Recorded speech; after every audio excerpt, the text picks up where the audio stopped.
Hello again, my little conscripts, and welcome to another Mordian Glory video. Today, I have a truly awesome episode for your viewing pleasure. You see, I was invited to take part in a huge game of bolt action. Thousands of points, hundreds of infantry, dozens of tanks, all battling it out. And what I'm going to do today is take you through what happened in this game. Eastern Front, Germans versus Soviets. It was a total meat grinder and an utter blast. And so I hope you're feeling as hyped as I am. And without further ado, let's fix bayonets and charge right into this thing. Good news, everyone! Bolt Action 3rd edition is just around the corner. And the best way that you can prepare for this new and exciting edition of one of my favorite games of all time is by getting yourself some new Bolt Action miniatures. But where can you get these models? Well, don't worry, I've got you covered. There's an affiliate link down in the description below that'll take you straight to the Warlord Games website, and you can get your World War II miniature fix right from the source. By using the affiliate link down in the description below, not only will you be getting some awesome models, but you will also be supporting the channel. A massive thank you to Warlord Games for sponsoring this video, and now let's get back into the action.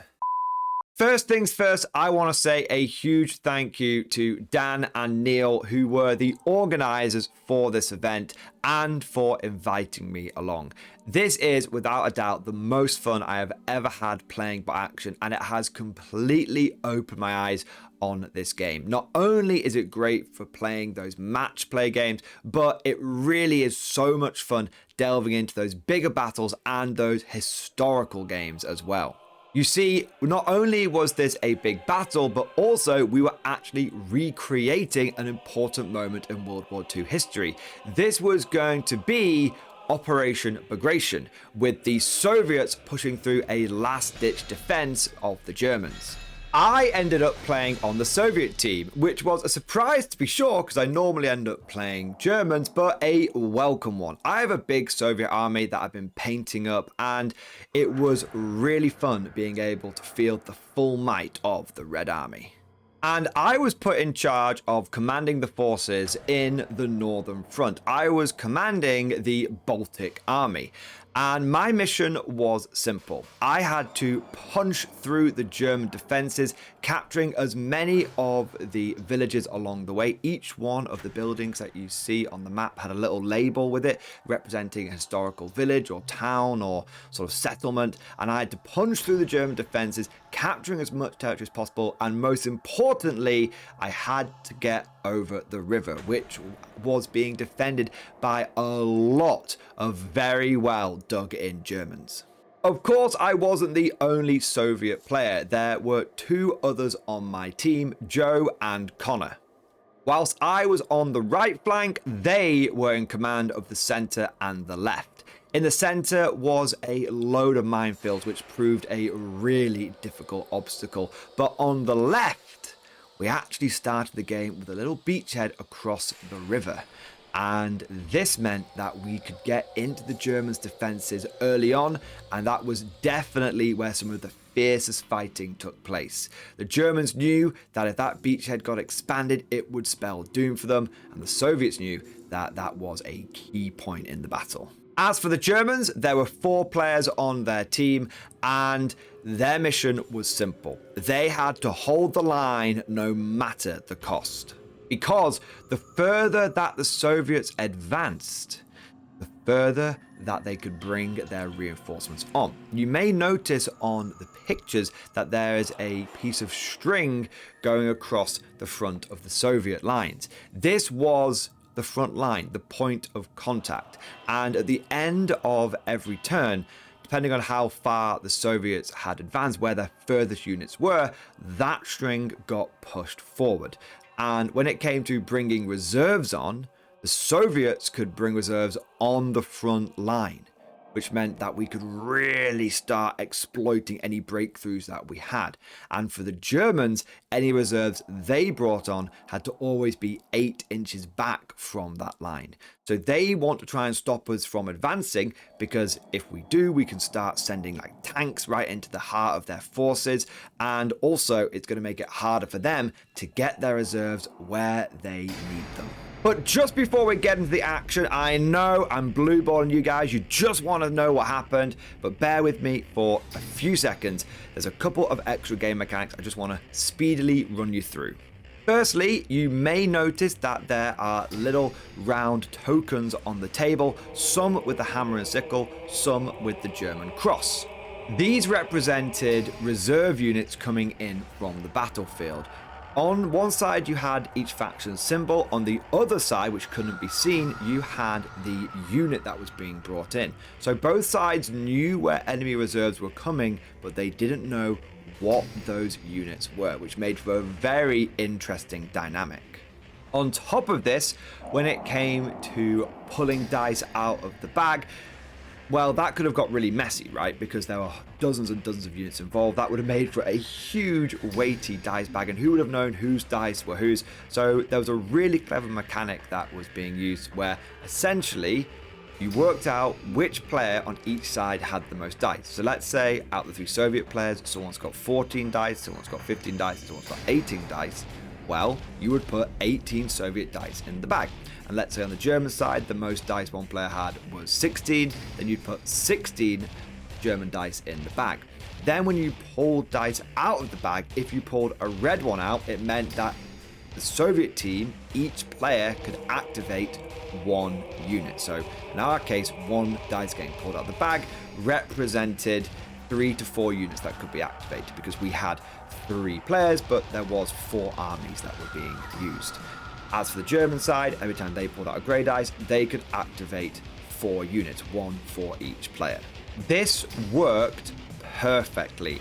It meant that lots of units could get activated at the same time, making it feel like a big battle. It meant the turns went really, really quickly, and it also meant that the dice bag wasn't too full. It was a very, very ingenious way of managing what could have been an overwhelming number of order dice.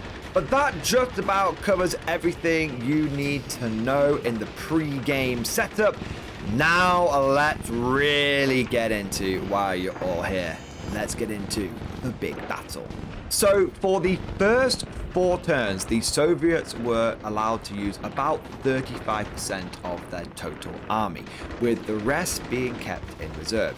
This represented our recon forces, those units that were pushing forward first, mapping out the area, testing the enemy defenses, but most importantly, also clearing out those initial lines of defense. In my recon force, I took lots of veterans in transports, and I also had a couple of light tanks, the T-60s with autocannons. As for Joe and Connor, they really focused on having engineers and some veterans in their initial waves so that they could go through and start clearing the minefields, because there were a lot of mines and barbed wire that needed to be dealt with.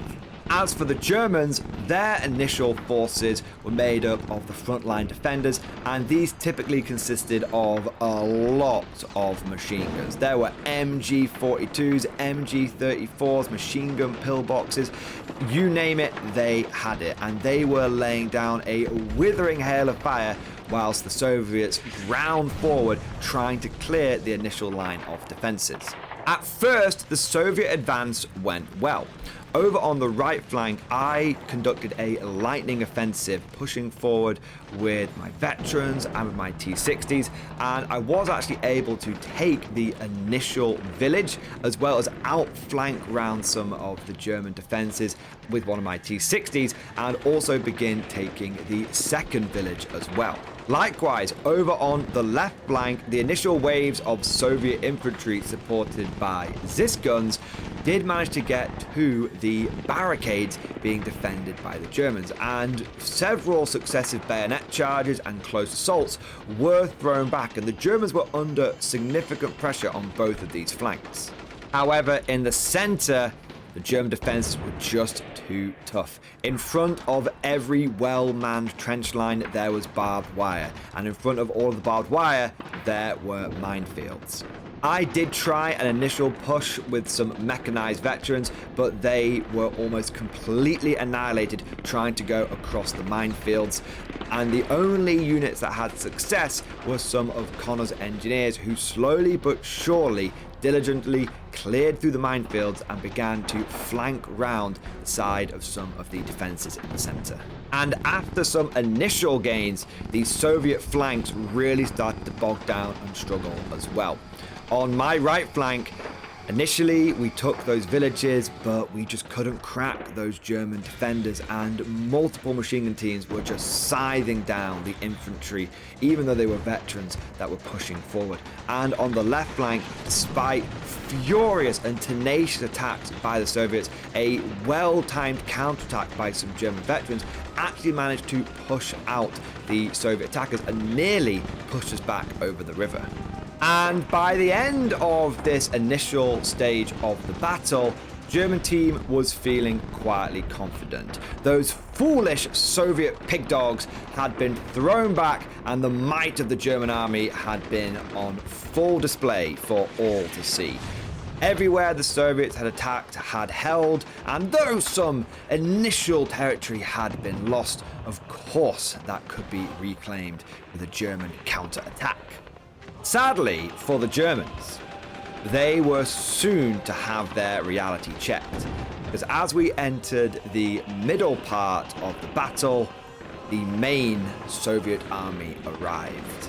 T-34 after T-34 rolled onto the battlefield. We had 76s, we had 85s. There were multiple heavy tanks with a pair of KV-1s also entering the fray, one on the left flank and one towards the center right. On top of this, a lot of the Soviet artillery began to arrive as well, with a Katyusha battery and also some artillery observers entering the fray.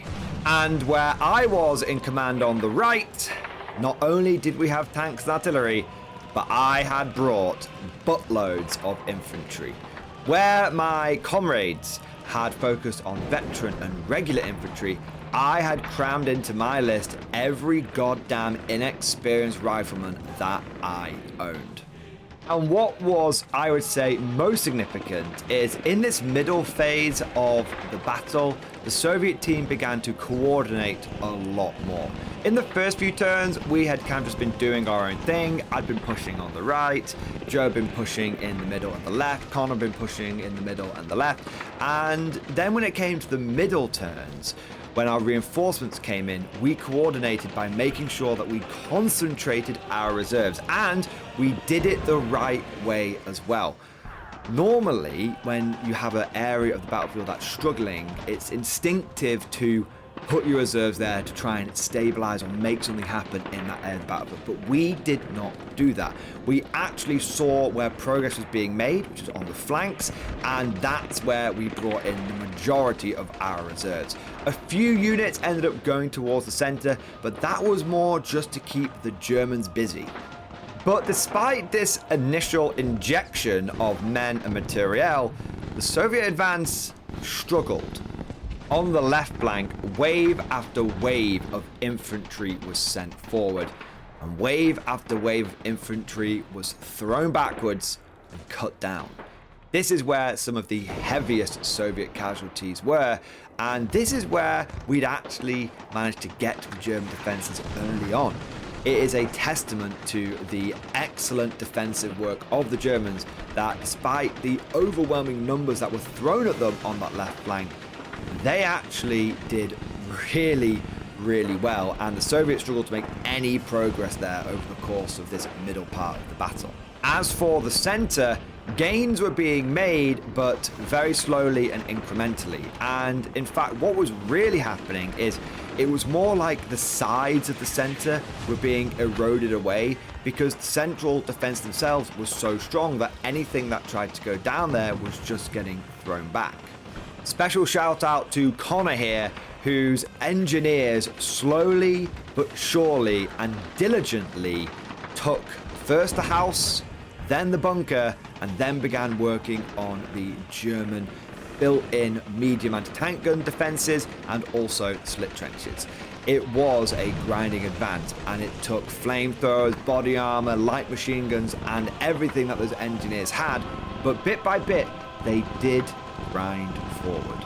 On the right flank, an initial suicide run by a half-track loaded up with veterans did actually take the Germans by surprise, breaking through, killing one of their machine gun nests, and starting to work on a unit of veterans with LMGs, but over a few turns they were wiped out. But they did keep the Germans busy, and this allowed for us to make some progress on the right flank. At first, the Baltic Army, under my command, was not having a good time, even with my T-34 starting to emerge and my KVs starting to roll onto the battlefield. We just could not get forward. And the reason for this was simple. There was an expertly placed German Panther, which was locking down that flank entirely. But then, it all began to unravel for the Axis forces. A double tank assault coordinated between myself and Joe broke open the right flank. Firstly, a T-34-85 gunned it forward, and despite the fact that it needed a 5-tier and the Panther was in heavy cover, it managed to get the perfect side shot, penetrating the Panther and cooking it off. This drastically changed the game, and things went from bad for worse when my KV-1 actually conducted a tank shock against a unit of German grenadiers that were still doggedly holding those initial defenses and scattered them to the wind. Suddenly, the initial line of German defenses were completely broken open, and the second line was looking very shaky now that their armored support was merrily burning away. But in the latter part of this middle phase of the battle, things went from bad to worse for the German Panzer Corps. In the middle, a trio of T-34s, one a 76 and two 85s, one equipped with a flamethrower, ganged up on a Tiger 1. Firstly, the flamethrower tank went in, burned away the veteran grenadiers, but was then knocked out by the Tiger. But between the 76 and the second 85, they were able to knock out the Tiger tank, and then even worse, they were also later on able to knock out the German Hetzer. This meant that in the middle, the Germans had lost all of their armored forces, and the only anti-tank they really had left was a Flak 88. And the Flak 88 is an absolute beast of a weapon, don't get me wrong, but it had to deal with covering the middle as well as the right, and there were just too many tanks for it to deal with. And that is really what started to take its toll. That is really what started to swing the battle in the favor of the Red Army. We just had so many tanks, and in fact, we outnumbered the German armored forces by more than 2-1. Even though we were probably losing a tank for every tank that the Germans were losing, we always had more to bring to bear. And to compound this problem of Panzer death, the German infantry forces were becoming increasingly less experienced. At first, the units that had been on the front lines had been veterans with a few regulars. Then, the reserves that had come in had been mostly made up of regulars. And now, we're starting to see not only inexperienced units, but downright shirkers as well. A platoon of Latvian rifles who really didn't want to be there just got obliterated. They accounted for themselves fairly well at first, but one unit got completely obliterated by a T-60, just getting a pair of autogun hits, and they were badly bunched up. And then another unit was able to do some damage to a Soviet platoon pushing over a bridge, but when a KV-1 turned up, it was all over for them. But as we got to the end of this stage of the battle, it wasn't all going in the way of the Soviets. The left flank was still doggedly defending, and we were making no progress there whatsoever. And our initial forces that had got over the river towards the center right had been thrown back. The Germans were clinging on, but it was starting to inexorably go the Soviets' way. And with this, we entered the final part of the game. This is where both sides could summon their last reserves. The majority of the German reserves consisted of infantry units, and they came on at various points across the line, just trying to hold on to as much territory as possible. As for the Red Army, we concentrated our reserves on the flanks. At this point, we had decided that trying to break through the center properly was just not going to work, and what we'd rather do is essentially cut off the forces in the center that were still sort of on the very first line of defenses and encircle them, and then we would actually try and put most of our efforts on the flanks. We already had some units across the river on the left, although progress was struggling, but we were in a good position to get more units across another bridge on the left hand side, and we were in position to get units across the river at 2 points on the right flank. One place we could get over was the main stone bridge, but we also had some small boats, and if you notice there were little boats across the river, those represented small infantry bridges. With some coordination with Comrade General Joe, he and I brought on a mixture of armor and infantry. I brought the infantry, he brought the tanks. I brought on 3 additional full squads of conscripts with a commissar and an officer. This was just not what the Germans wanted to see. They still hadn't quite cleared out the first waves of conscripts that had come on, and now a fresh wave was there, and it was like they were trying to hold back the tide with their hands. Perhaps if it had just been infantry, they could have kept them back. But Joe brought an IS-2 in on the right flank, and that spelt doom for the German right. And as they say, when it rains, it pours. Because just as these final reserves were brought up, just as we entered this last stage of the battle, my artillery bombardment finally came in. You see, up until this point, I just hadn't rolled that 4+ for it to come in. My artillery reserve had just been sat there, just waiting, and it just hadn't come in. He'd fired it off ages ago, it just hadn't come in. But it came in at the perfect time. And when it arrived, I rolled a lot of 6s. German machine gun teams were atomized. Panzerschreck teams were turned to dust. And that was combined with my Katusha also getting the hits just at the right time, and lots of damage was done, lots of pins were done, and even the German Stug was forced backwards when it failed an order test after getting the ever-living crap pinned out of it. Under this covering barrage of fire, smoke, and shrapnel, the Soviet armored fist gunned forward and punched through. The IS-2 provided additional covering fire, whilst one of my T-34-85s gunned it forward, got over the bridge, and destroyed with a point-blank HE shot the final German medium machine gun team. Following it up with a cry of "Hurrah!" Wave after wave of Soviet conscripts broke from cover and stormed over the bridge as well.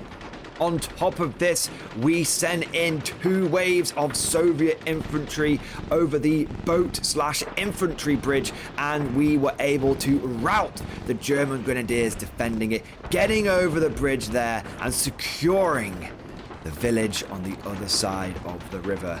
The right flank had been stormed, the right flank had been taken. This tactic of T-34 rushing with conscripts following up was also enacted towards the center right as well, with the large iron bridge being captured by a Soviet T-34-85 with a wave of conscripts and whatever scattered infantry we had left following it up. But the Germans would not go quietly into the night. they would not go out without a fight. And the main center and the left flank were in a lot of trouble for the Soviets. Despite the overwhelming amount of infantry that had been deployed by Comrade General Joe, they had struggled to make any progress at the end of the day. Don't get me wrong, it was not through lack of effort.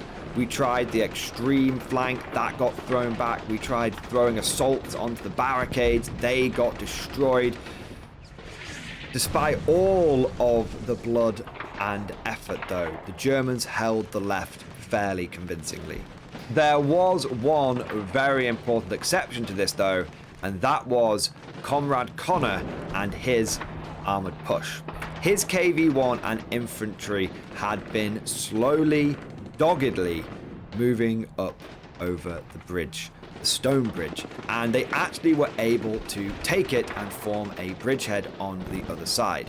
On top of this, the amazing engineers were still going right from the beginning of the game, and most of the initial line of German defenses were now cleared out, with just a sniper team, I think, huddling down in the corner of one of the slit trenches.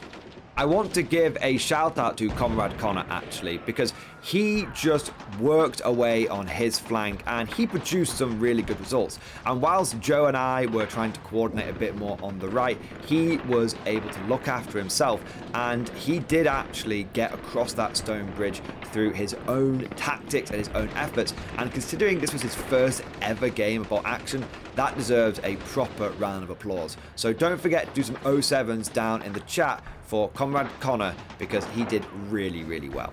But with all of that said, the dust finally settled and a calm came over the battlefield. And at the final light, this was the battlefield situation. The Soviet right flank was looking really strong.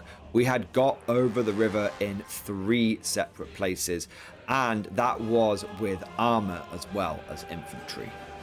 The German center, however, was looking very strong, and despite our best efforts, they still had veterans with machine guns and a full mortar pit and also a flak 88. If I'm going to be honest, I don't think we would have ever cracked that center. The left flank was a mixed bag.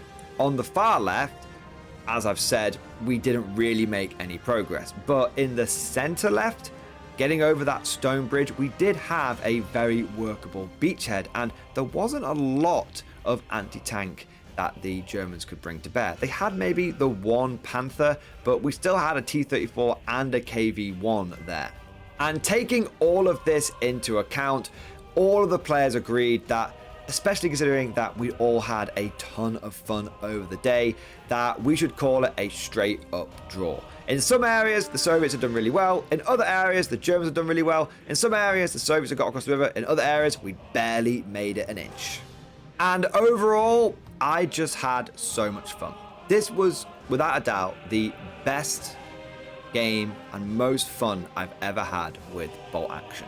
It completely opened my eyes to doing that more historical side of things, and it kind of made me realize that always playing like 1250 points perfectly balanced is not necessarily the best way of playing the game. It's one of the easier way of playing the games, and that's still a ton of fun, don't get me wrong, but there's just something about doing something that's a bit more narrative, a bit more fun, and a little bit less balanced. In addition to this, it's really given me a lot of ideas for how I would want to run my own bolt action events. I've been running some big 40k events recently with the Doom of Thanatos and all that, and they've been very, very well received. And I've actually had a lot of people asking me to try and do something similar for games like bolt action and the old world. And this game right here has given me loads to think about, and it has definitely made me realize that it is totally possible to run large games of action and have them run really, really smoothly. But with all of that said, let me know what you think down in the comment section below. Would you like to see more of this style of bolt action content and battle report? And would you be interested in attending a game like this? if you would, have you got any examples or good ideas for historical battles that we could recreate? There's the big ones, of course, like Stalingrad and D-Day, but are there any others that you think are worth a look at? As always, if you enjoyed today's video, don't forget to go ahead and smash that like button, especially with something that's a little bit different like this. It really does help the video and boost it with the YouTube algorithm. And if you want to see more content like this, then don't forget to subscribe to never miss an episode. Would you like to know more? If so, then please consider becoming a channel member or patron. By supporting the channel, not only will you be doing your part, but you'll also be helping me create more content for your viewing pleasure and unlocking a whole host of perks. You get everything from a badge next to your name, custom emojis, but the big one is access to the Mordian Glory Discord server, an online community with almost 2,500 active members. It's always popping off in the MG Discord. We've got channels for army lists, hobbying, tactics, stories, and even a pretty spicy meme section as well. For all you greenhorns that wanted to see the Mordian glory hole, today is your lucky day.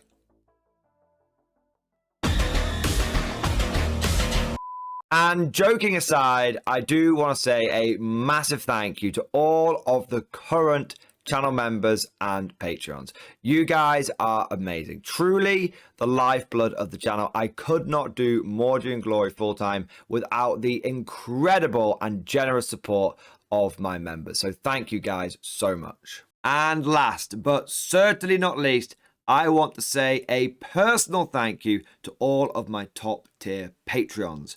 These are the War Masters, the people who have truly gone above and beyond the call of duty.